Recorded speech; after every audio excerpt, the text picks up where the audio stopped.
വീട് നിർമ്മിക്കുന്ന സമയത്ത് ഇന്ന് കോൺക്രീറ്റ് റൂഫിംഗ് തന്നെയായിരിക്കും കൂടുതലും ആളുകൾ ചൂസ് ചെയ്യുന്നത്. റൂഫിന്റെ ഭാഗത്ത് നിങ്ങൾക്ക് മുകളിൽ നോക്കിയാൽ കാണാം, ഇടത്തെ സൈഡിലും വലത്തെ സൈഡിലും രണ്ട് ഐറ്റം റൂഫ് കാണുന്നുണ്ട്. ഇടത്തെ സൈഡിൽ ഒരു കോൺക്രീറ്റ് റൂഫും വലത്തെ സൈഡിൽ നമ്മളിപ്പോൾ ചെയ്തുകൊണ്ടിരിക്കുന്ന ഒരു മെറ്റൽ ട്രസ് വർക്കാണ്. നമുക്ക് റൂഫിംഗ് എന്ന് പറയുന്ന സമയത്ത് ഇന്ന് പല രീതിയിൽ പല ഓപ്ഷൻസ് പല ഡിസൈൻസ് ഒക്കെ റൂഫിങ്ങിന്റെ ഭാഗത്ത് കൊടുക്കാൻ പറ്റുന്നുള്ളതാണ്. ഇവിടെ നമ്മൾ ചെയ്തുകൊണ്ടിരിക്കുന്ന റൂഫിംഗ് എന്ന് പറയുന്ന മെറ്റൽ ട്രസ് അടിച്ചതിന് ശേഷം അതിൽ ഓട് നോർമൽ സാധാരണ നമ്മുടെ നാട്ടിൽ കിട്ടുന്ന കോമൺവെൽത്തിന്റെ ഓട് ചെയ്യുക എന്നുള്ളൊരു പ്രോസസ്സാണ് ഇവിടെ ചെയ്യുന്നത്. ഓടിന്റെ സീലിങ്ങും ഓടിന്റെ റൂഫുമാണ് ഇവിടെ ചെയ്യുന്നത്. നോർമൽ ക്ലേ ഓടാണ്, സാധാരണ മണ്ണിന്റെ ഓടാണ് നമ്മളിവിടെ ചെയ്യുന്നത്. ഇവിടെ മറ്റൊരു ഭാഗം കൂടെ ഉണ്ട്, നമ്മൾ കാണിക്കാം. ഇപ്പോൾ അത് കോൺക്രീറ്റിന്റെ റൂഫാണ് ഓൾറെഡി ചെരിച്ച്. ഇവിടെ ഒരു ട്രസ്സാണ് നമ്മൾ ചെയ്യുന്നത്. രണ്ട് ഭാഗത്തോട്ടും സ്ലോപ്പായിട്ട് രീതിയിലുള്ള ഒരു റൂഫാണ് ഇവിടെ നമ്മൾ ചെയ്തുകൊണ്ടിരിക്കുന്നത്. ഇതിൽ തന്നെ നമ്മൾ വേറെയുള്ള ഓപ്ഷൻസ് ഒക്കെ ആളുകൾ ചോദിക്കുന്നുണ്ട്. എന്താണെന്ന് വെച്ച് കഴിഞ്ഞാൽ നമുക്ക് കൂടുതലും ഈ ഒരു സ്റ്റോൺ കോട്ടഡ് മെറ്റീരിയലുകളൊക്കെ അവൈലബിൾ ആണ്. അതായത് ഓടിന്റെ ഭാഗത്ത് സാധാരണ നമ്മൾ കണ്ടുകൊണ്ടിരിക്കുന്ന റൂഫിങ്ങിന് പകരമായിട്ട് ഷിംഗിൾസ് അതുപോലെ സ്റ്റോൺ കോട്ടഡ് ആയിട്ടുള്ള റൂഫിങ്ങുകളൊക്കെ ഇന്ന് നമുക്ക് അവൈലബിൾ ആണ്. അല്ലെങ്കിൽ നോർമൽ ട്രഫോൾഡ് ഷീറ്റുകളൊക്കെ ഉപയോഗിച്ച് ആളുകൾ റൂഫിംഗ് ചെയ്യുന്ന മെത്തേഡുകളൊക്കെ ഉണ്ട്. അത് ഒരു വശം. ഇവിടെ നമ്മൾ ചെയ്യുന്നത് ഈ ഒരു വീടിൻ്റെ റൂഫിംഗ് ചെയ്യുന്നത് പല അടിസ്ഥാനങ്ങൾ നോക്കിയിട്ടാണ്. ഒന്ന്, നമ്മളുടെ വീടിൻ്റെ ഒരു ഭംഗി കൂട്ടുക എന്നുള്ള ഉദ്ദേശത്തിലാണ് മെയിനായിട്ട്. ഇവിടെ ഒരു അറ്റിക് ഡിസൈൻ കിട്ടാൻ വേണ്ടിയിട്ടാണ് ഇവിടെ മെയിനായിട്ട് ഈ ഒരു റൂഫിംഗ് ചെയ്തുകൊണ്ടിരിക്കുന്നത്. നമ്മൾ പ്രത്യേകിച്ചും ആർക്കിടെക്ട്സിൻ്റെ വർക്കിലൊക്കെ ഒരു അറ്റിക് ഡിസൈൻ കിട്ടാൻ വേണ്ടിയിട്ട് ഇതുപോലുള്ള മെറ്റൽ റൂഫിങ്ങുകൾ സജസ്റ്റ് ചെയ്യാറുണ്ട്. അത്തരത്തിലുള്ള ഈ ഒരു റൂഫ് വർക്ക് നമ്മൾ ചെയ്യാൻ ഇതിന് ഉപയോഗിച്ചിരിക്കുന്ന മെറ്റീരിയലുകളെ കുറിച്ചാണ് ഫസ്റ്റ് നമ്മൾ പറയുന്നത്. ഇത് നമ്മൾ നേരത്തെ പറഞ്ഞ പോലെ രണ്ട് സൈഡിലോട്ടും നല്ല രീതിയിലുള്ള സ്ലോപ്പ് വരുന്ന രീതിയിലുള്ള ഒരു ഇതാണ്. ഈ ഒരു ട്യൂബ് നമ്മൾ മെയിൻ ഇതിൻ്റെ സ്ട്രക്ചർ കൊടുത്തിരിക്കുന്നത് 3:1 ടാറ്റ MS ആണ്. അത് നല്ല തിക്നെസ്സിലുള്ള ഒരു ട്യൂബാണ് കൊടുത്തിരിക്കുന്നത്. കാരണം ഇതിൽ അത്യാവശ്യം നല്ല വെയിറ്റ് വരുമ്പോൾ ഒരിക്കലും ഒരു സാഗിങ് വരാൻ പാടില്ല. ഏറ്റവും കുറഞ്ഞ തിക്നെസ്സിലുള്ള ട്യൂബൊക്കെ കൊടുക്കുകയാണെങ്കിൽ നമ്മൾ ടൈ പോലെ കൊടുക്കേണ്ടി വരും. രണ്ട് കണക്ഷനായിട്ട് ടൈ പോലെ കൊടുക്കേണ്ടി വരും. ഈ റാഫ്റ്റർ എന്ന് പറയുന്നത് ഇത് ആണ് ഇപ്പോൾ റാഫ്റ്റർ. ഈ റാഫ്റ്റർ നമ്മൾ സെയിം ട്യൂബാണ് കൊടുത്തിരിക്കുന്നത്. 3:1 ട്യൂബാണ് കൊടുത്തിരിക്കുന്നത്. ഇത് പർലിങ്സ് ആണ്. ഇതിലാണ് നമ്മൾ ഓട് വെക്കുന്നത്, ഓട് ഇൻസ്റ്റാൾ ചെയ്യുന്നത്. ഈ ഒരു ഭാഗം 2:1 ട്യൂബ്സാണ് കൊടുത്തിരിക്കുന്നത്. 2 ഇഞ്ചിക്ക് 1 ഇഞ്ച് ട്യൂബുകളാണ് കൊടുത്തിരിക്കുന്നത്. നമുക്ക് സാധാരണഗതിയിൽ രണ്ട് രീതിയിലുള്ള പർലിങ്സ് 3/4-1.5 ട്യൂബുകളും ആളുകൾ കൊടുക്കാറുണ്ട്. നമുക്ക് ഓട് ചെയ്യുന്ന സമയത്ത് സീലിംഗ് ഓട് രണ്ട് രീതിയിൽ നമുക്ക് ഇൻസ്റ്റാൾ ചെയ്യാം. ഒന്ന്, ഈ ഒരു ഒറ്റ പർലിങ്ങിൽ തന്നെ 2 അടിയിൽ സീലിംഗ് ഓട് ഇതിൽ തന്നെ കൊളുത്തിയിട്ട് മുകളിൽ ഓട് വെക്കുന്ന രീതിയിലും ചെയ്യാം. അല്ലെങ്കിൽ ഇതുപോലെ ആംഗിൾ സീലിങ്ങിൻ്റെ താഴെ T ആംഗിൾ കൊടുത്തിട്ട് സീലിംഗ് വെക്കുന്ന രീതിയുണ്ട്.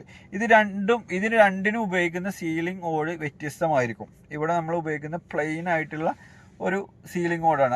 അത് നമ്മൾ കാണിക്കാം.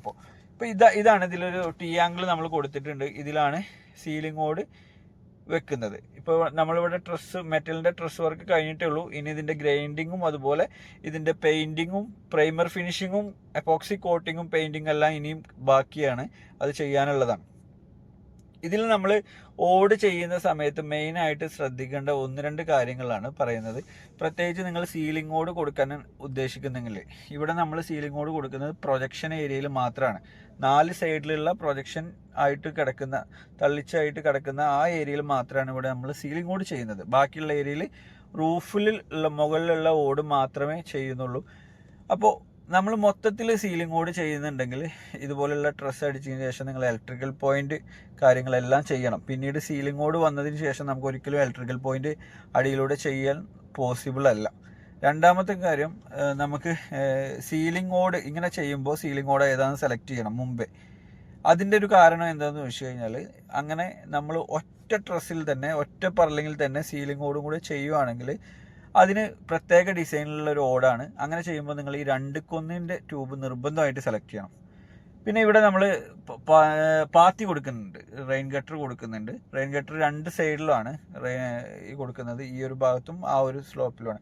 ഇവിടെ പ്രൊജക്ഷൻ ഏരിയയിൽ മാത്രമാണ് ഞാൻ നേരത്തെ പറഞ്ഞ പോലെ സീലിംഗ് വരുന്നത്. ഈ പ്രൊജക്ഷൻ ഏരിയയിൽ മാത്രമാണ്. ഇതിൻ്റെ ഒരു പ്രൈസ് വരുന്ന കാര്യം എത്രത്തോളം എന്ന് ആളുകൾ ചോദിക്കാറുണ്ട്.